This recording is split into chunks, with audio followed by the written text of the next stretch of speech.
can you start us off with what the big news of the day is? Hey, thanks so much, Felicia. Look, I've been Associate Administrator for the Science Mission Directorate for close to 5 months, and I've just been in awe, and I'm in awe today about both the depth and the breadth of the science that we do here. We're changing people's lives every day, and we enlarge in the space we know. We stretch our imagination, we inspire every day. And today's story is just that. I'm excited to announce today that Dr. Michael Guillon and his team have used our Spitzer space telescope to determine that there are actually 7 Earth-sized planets orbiting the nearby TRAPPIST-1 star about 40 light years away. What's more, as you can see in this illustration, is that 3 of these planets, marked in green, are in the habitable zone where liquid water can pool on the surface. In fact, with the right atmospheric conditions, there could be water on any of these planets. So for the first time, we found as many terrestrial planets around a single star, and that's the first time we have been able to measure, in addition to that, both the masses and the radii of these habitable zone type Earth-sized planets. These planets are among the best of all the planets we know to follow up, to see, for example, with the James Webb Space Telescope that we're going to launch last year, the atmospheres, and also to look at biosignatures if there are any. The discovery gives us a hint that finding a second Earth is not just a matter of if, but when. Scientists believe, actually, that around every star there could be 1 planet. Take 3, take 5, take 7, and you can just imagine how many worlds are out there that have a shot to becoming a habitable ecosystem that we could explore. And what we really have in this story is a major step forward towards answering one of these very questions that are at the heart of so many of our philosophers, of what we're thinking about when we're by ourselves, and that basically is, are we alone out there? We're making a step forward with this, a leap forward, in fact, towards answering that question, and I'm really excited for you to hear about it now. Thanks, Thomas. So, Michael, can you tell us more about this finding? Sure. As Thomas mentioned, we used a Spitzer space telescope with our ground-based telescope to discover around the same star, not 1, not 2, but 7 Earth-sized planets. And this is the first time that so many Earth-sized planets are found around the same star. Furthermore, with 3 of them in the habitable zone. And the star itself is what is called an ultra-cool dwarf, which is the least massive kind of stars that exist. And these stars are much smaller, much cooler than our Sun. And still, they are very frequent at the scale of our galaxy, more frequent than solar-type stars. And if you look at this illustration, you see the comparison between a basketball and a golf ball. Well, in our case, the basketball would be the Sun, and the golf ball, it would be TRAPPIST-1. So TRAPPIST-1 is much cooler, much smaller than our Sun, and so the planets in its habitable zone are much closer to it, very close to it, with very short orbital periods. And in these graphics, what you can see are the planets which were found around TRAPPIST-1, with the 3 of them which are in the habitable zone, so also called the Goldilocks zones, where liquid water could exist, is the most likely to exist at the surface of a rocky planet. Having 3 of these Earth-sized planets in this habitable zone is very promising for the search for life beyond our solar system. So what can you tell us about these distant planets? Well, we have measured with Spitzer very, very precisely their sizes. And furthermore, we have, thanks to Spitzer too, preliminary measurements of their masses for 6 of them. And for 1 of them, our measurement is precise enough to strongly suggest a water-rich composition, which is very exciting because this is one of the planets in the habitable zone. Furthermore, these planets are orbiting so close to the star that they must be, or they are probably, tidally locked, which means they always face the star with the same side, like the Moon to the Earth. And so if you look at this animation, you can see a view of tidally locked planet with a permanent day side and a permanent night side. The TRAPPIST-1 planet could be just like this.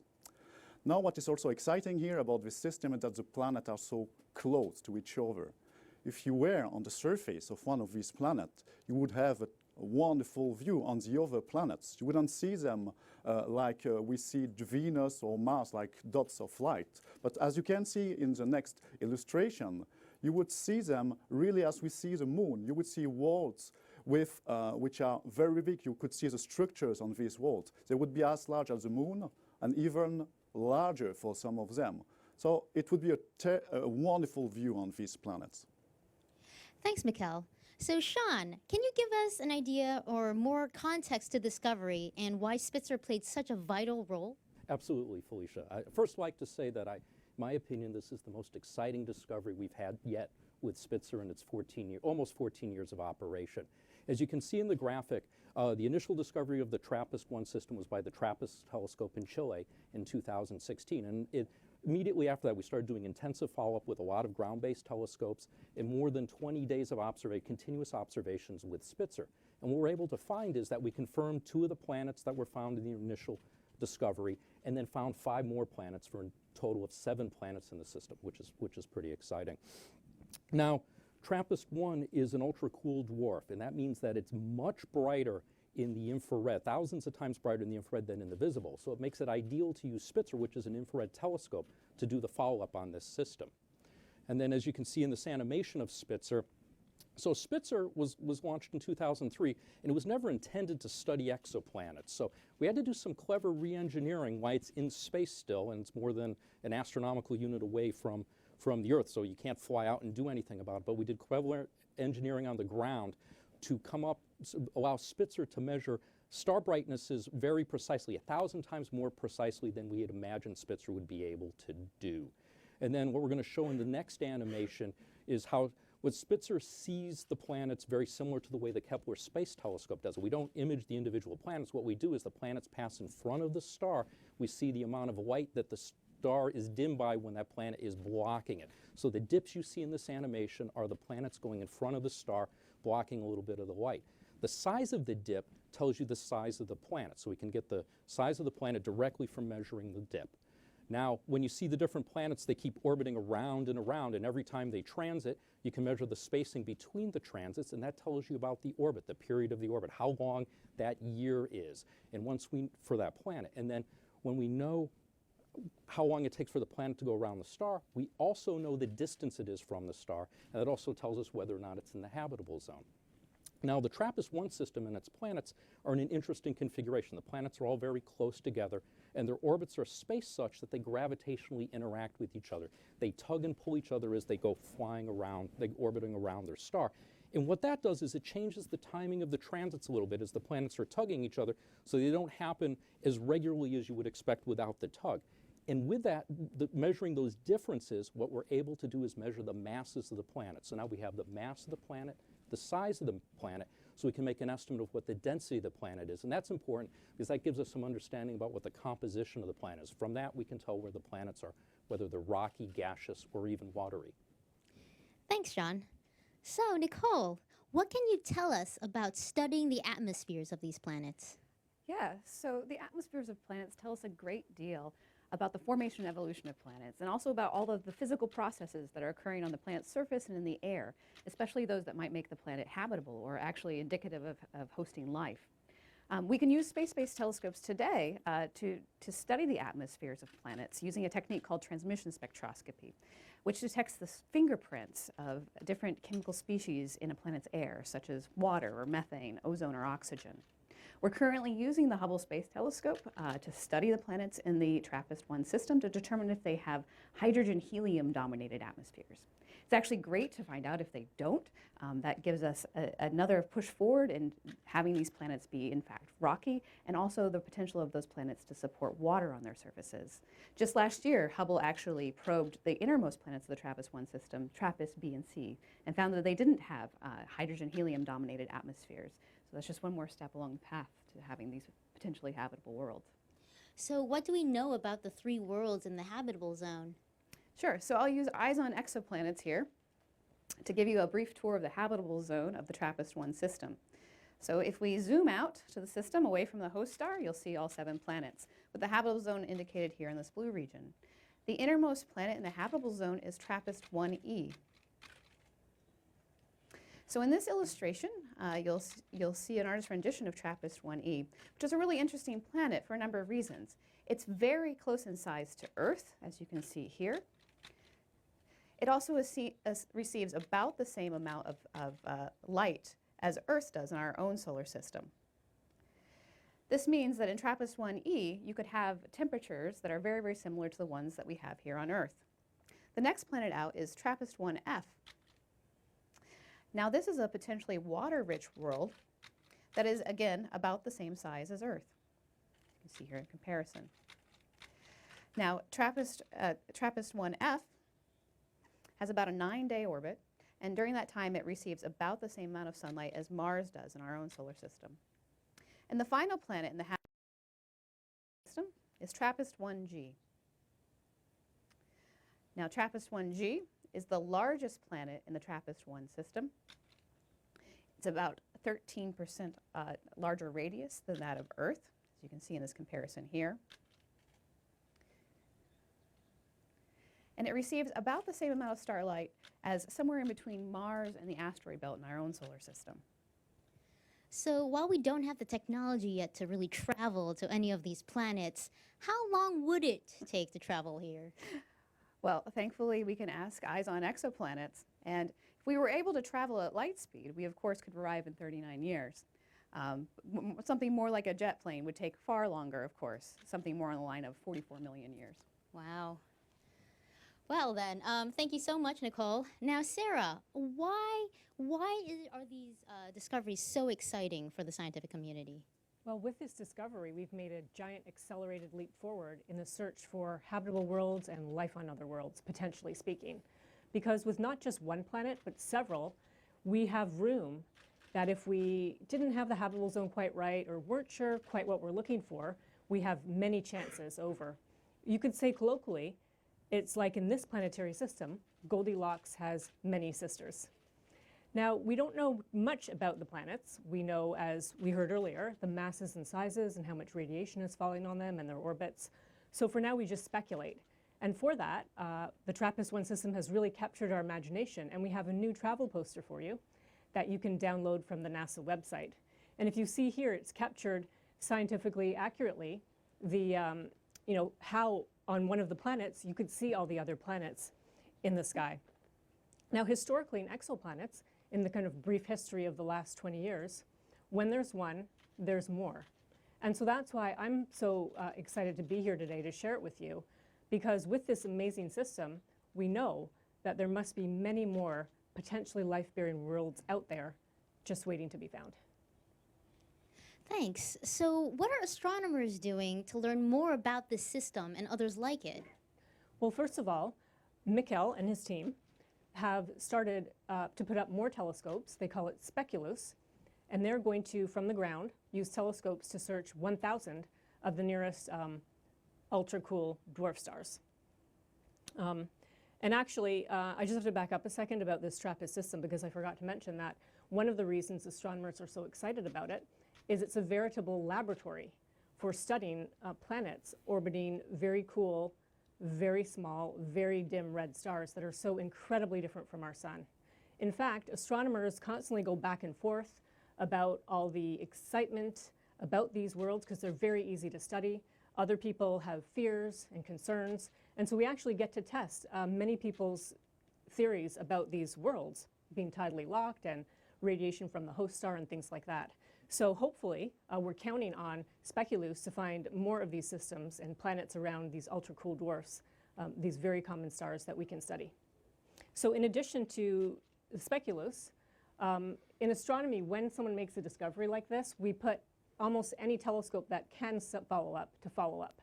And so in that way, we have, we heard about Hubble already from Nicole, but the Hubble, Kepler K2, Spitzer, and other telescopes are exploring the TRAPPIST system further. I'd say that what the team is most excited about, although this is still a bit in the future, is the James Webb Space Telescope, which will launch later in 2018. Because with this telescope, and the reason the TRAPPIST planets are so significant, is that they are accessible to observations with the James Webb Space Telescope. You can see an animation of it here. So with the James Webb, we'll be able to study the atmospheres, And we will try to assess the greenhouse gas content, which will help us understand the surface temperature of the planets. Are they indeed the right temperature to support liquid water and life as we know it? In fact, we're even going to use the James Webb to search for gases that don't belong that might be produced by life, such as oxygen, ozone, methane, and a whole host of other gases. Thanks, Sarah. So before we go into Q&A, Thomas, do you have any closing thoughts for us?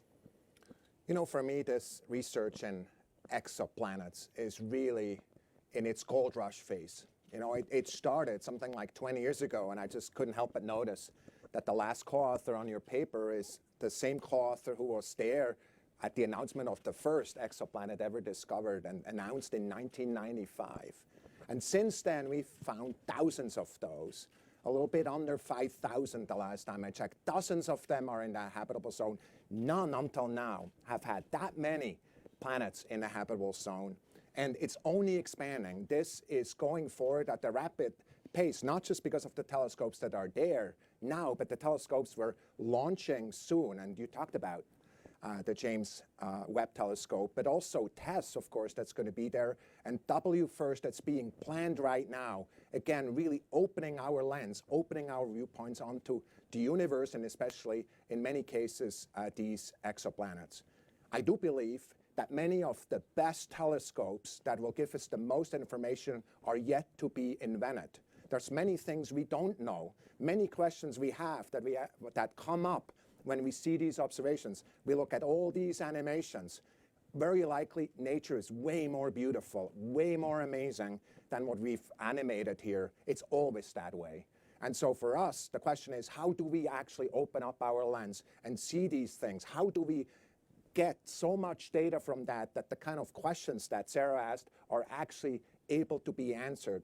And for me, at the end, it's all about that thought that I have so often when I go to bed at night and really imagine how these other worlds really look like. The fact that there are worlds out there, just like the Earth, that have some commonalities with the Earth, and you could imagine these worlds. It's just only happening right now. These questions about are we alone are being answered as we speak in this decade and the next decades. So I'm really excited about this. Thanks, Thomas. With that, let's transition to Q&A. We've got a ton of questions on social media, so we'll go there first. If you'd like to ask a question using social media, please use the hashtag AskNASA. All right, wonderful. We've got lots of questions coming in. This first one comes from Twitter user JJams, who asks, what is the total amount of possibly habitable planets we have found, including these TRAPPIST discoveries? Okay, I'll take that one. Okay, the total number of habitable planets, believe it or not, is unknown. And it depends on who you ask and how you count them. We would say that there are, let's say, a few dozen exoplanets that you might consider habitable. But the bottom line is that many of them may be a bit too hot or a bit too big.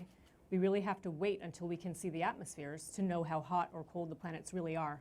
And that's why the TRAPPIST planets are so relevant, because they actually, unlike a lot of the other habitable zone planets, we can actually assess them in the near future. Wonderful. All right, the next question here comes from Scott, who asks, any confirmation of water on the planetary bodies? Yeah, I can handle that one. There's has not been any confirmation of water on these planetary bodies, and it'll take a lot of observations with Hubble or in the future with Webb to probe the atmospheres and see if we can detect water on these planets. But I think it's fair to add that people are looking. Yes, we are certainly looking. Great. This question comes from Twitter user Matthew, who asks, will this be one of the first observations for JWST? And how much can we learn about TRAPPIST, E, F, and G until that mission launches? You should I can take that one too. You know, a lot of folks, since learning about the system, have thought about observing it with JWST, and I am fairly certain that cycle 1 will see some observations of almost all of the planets in the system. And then I guess to add further, even now we're continuing to take observations from the ground and with Spitzer to look at the transit timing variation. So we're going to get better measurements of the masses of these planets as time goes by. And the next year we'll have much better measurements than we have currently. Okay, we're going to take one question on the phone line from Jay Bennett from Popular Mechanics, and then we're going to go back to social media. So Jay? Hello, everyone. I was wondering if the fact that TRAPPIST-1 is a particularly cool red dwarf means that it's more likely to support planets that are potentially habitable because it doesn't have as much stellar activity, solar flares, eruptions, these types of things. I can take this one. So ultra-cool dwarfs are known to be very active when they are young, and this is the main concern about these potentially habitable planets, that they could have been, the atmosphere been eroded strongly by the star when it was young. Now it's quiet. It's a quiet ultra-cool dwarfs, so it's not very active. But maybe when it was young, the conditions were quite different. So it will be by observation that we will really figure out the past of this planet and what happened during this very active and young phase.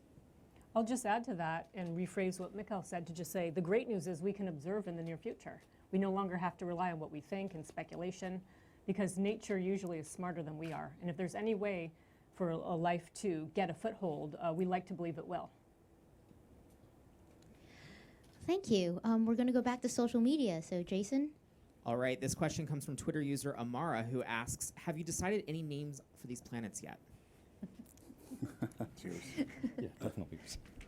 A name. To give them a name. Will they mean like a popular name? Like Oh, well, we have plenty of possibilities which are all related to Belgian beers, but we don't think they will become official. So right. for now, let's call them B, C, D, and so on. Admittedly, we have no way to easily give official names to exoplanets in the same way that we do for asteroids, but perhaps it's something we should try to change. Great. This next question comes from Twitter user Joe Fiend, who asks, does the Earth-sized planets have any moons revolving around them? And if no, how can there be possible waves on water?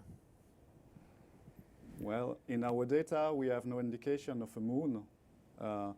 And so, furthermore, if we look at our theory, it would be quite unlikely to have a moon around a planet so close to its star. So maybe if there are outer planets still to found, maybe they could have a moon. We'll see in the future. There are still many news to come about the system. But I'll add further, the tidal forces between the planets are not negligible. So if there was water on these planets, there would be tides as well because of the tidal forces between the planets instead of planet-moon. Yes, indeed.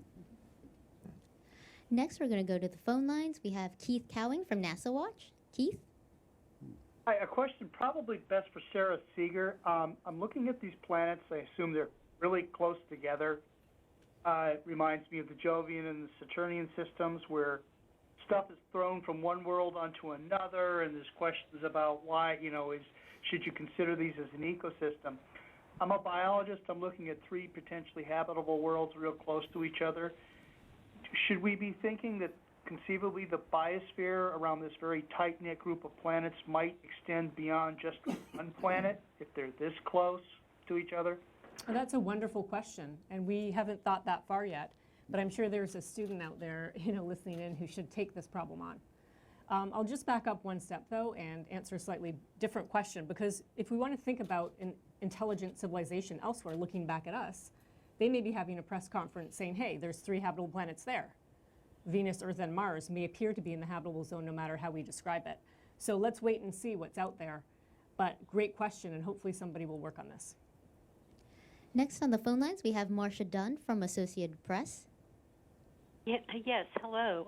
I was wondering, how many years do you think it might take to have a real good handle on the atmospheres of these exoplanets? And I have a follow-up question. Yeah, so we could actually make a substantial amount of progress in the next, after the launch of JWST, the next sort of 5 years range. So starting with Hubble and then moving into JWST to continue the exploration of these atmospheres, we could see results, in the early 2020s.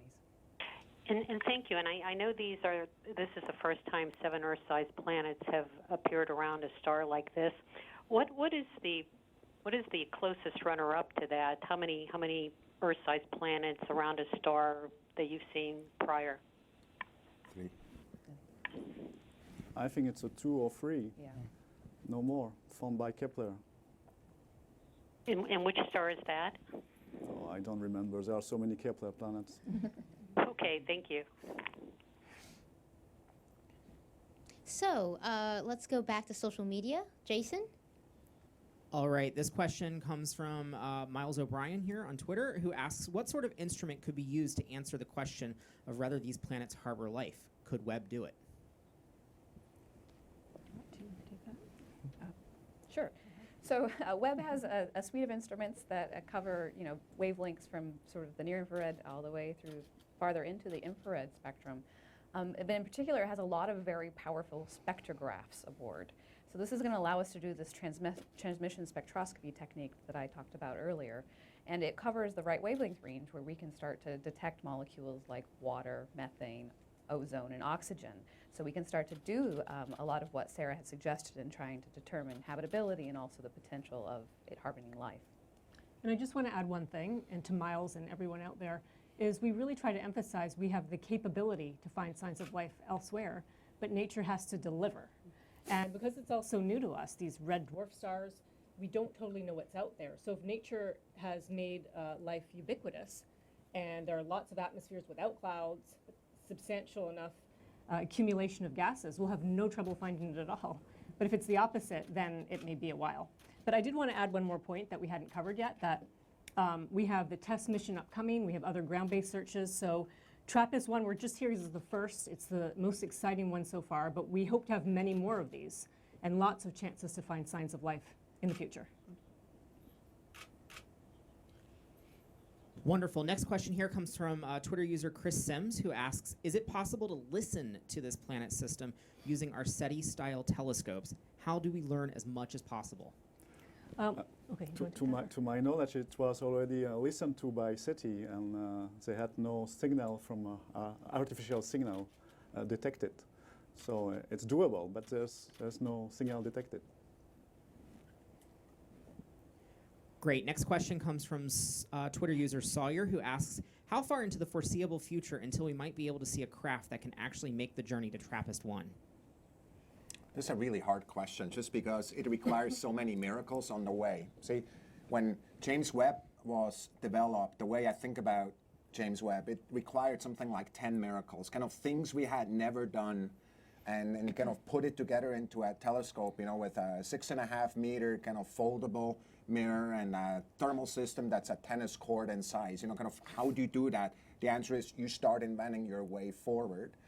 This a question that's being asked may be a 100 miracle type of question, and some of them probably relate to nuclear propulsion. Some of these miracles relate to radiation protection. They relate to things that we're just starting to push at. Now, the good news is there's a lot of work that's being done on kind of the first 5 to 10 of those miracles that are being looked at, not necessarily because we have our eyes set right now on going to a star. It's a big leap, but because we're looking, for example, at the outer solar system. We want to get there a lot faster. We want to get there with more payload. We want to get there with more energy. And so the way this game works, it's really, it's leaning forward. It's really, just because it takes 100 miracles, not backing up. That's really what I would believe is what NASA is all about. And that's also what led to this kind of discovery in many ways. Spitzer itself had a whole bunch of miracles on detectors and systems, and the same is true for the other question. I'd like to just very briefly mention our colleagues at the Breakthrough Foundation and the project called Starshot. And you can go look that up and see that they're planning 19 miracles to figure out a way to send very tiny and thousands of little tiny spacecraft flying by the very nearest stars. That would be Proxima Centauri, not quite like TRAPPIST. But I just want to remind all of you, although it may sound discouraging, perhaps that in our lifetime we won't have a way to see how to get to TRAPPIST-1, that we're here because we have these big sophisticated space telescopes, Hubble, Spitzer, James Webb, and future ones. And we're big on remote sensing. So even though that's what we have to live for, we are still very excited about the possibility of using our telescopes to see what's there, rather than we have to leave the trip there to future generations. We've got a lot of questions on social media, so we're just going to keep them coming. Jason, what other questions are we getting? Sure. This next question comes from Twitter user Aku, who asks, any estimations on how old these discovered exoplanets are? Yeah, the age of the star and the system itself is poorly constrained. We know it's not very young. It doesn't show signs of youngness, so it's at least half a billion years old. But we can't say more because these ultra-cool dwarf stars, they evolve super slowly. Their lifetime is 1,000 times larger than for a sun-like stars. So we don't see them evolving, so we can't constrain their ages. All right, this next question comes from Facebook Live here. What is the distance between these three planets? Is it something like 500,000 kilometers? And what is the distance between E and the star? The distance between the planets are a few times the distance between the Earth and the Moon. So we're talking about something like millions of kilometers and not hundreds of millions of kilometers for an Earth around a sun-like star. And for the planet F, or E, the distance is something like 5% the distance between the Earth and the Sun. So it's much, much closer to its star. Great. This next question comes from Twitter user Ross Butler, who asks, is the TRAPPIST-1 system the closest to us with planets in the habitable zone? No. In fact, the closest is Proxima Centauri, which has a planet which was detected by radial velocity, so by another method, which doesn't tell us the size nor the mass. So we don't know if it's a rocky planet, but it is in the habitable zone, clearly. It's only at 4 light years away. It's the closest star, in fact. All right, wonderful. This next question comes from Twitter user Unconventional Tiger, who asks, I would like to know the range of orbital periods for the 7 rocky planets in the TRAPPIST system. So the range goes from 1.5 days for the innermost planet to, we don't know the period of the outer planet, but it must be something like 20 days. So super short period compared to the Earth. I think, do you want to add the ratios? You can add the ratio. No, I think, Mikhail, I think you should add the resonance and the integer ratios. Okay. So indeed, also the periods themselves are related by our common variable. So they are related by ratios of integer numbers, which is very peculiar dynamical configuration that we can find in our solar system for the Galilean moon around Jupiter.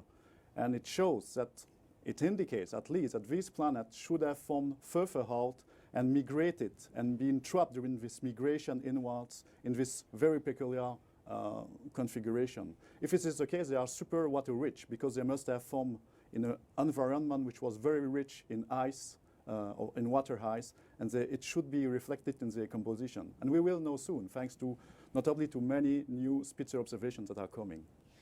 Okay, before we take more questions from social media, I'd like to ask each of you to kind of give some thoughts about why this finding is so exciting for you personally. And we're going to start with Nicole and then work our way to Thomas. Yeah, so this finding is really exciting for me because this is a great opportunity to study Earth-sized planets' atmospheres in great detail.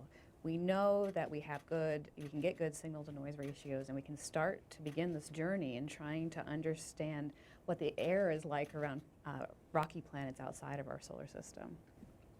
Well, I'll give 2 favorite reasons. One is when I and others started in Exoplanets 20 years ago, our peers all dismissed the work as just stamp collecting. We'd never look at their atmospheres, we'd never be able to do this, we'd never be able to do that. So the fact that we're here today with 7 planets, and we know we can study their atmospheres in the future, is truly tremendous.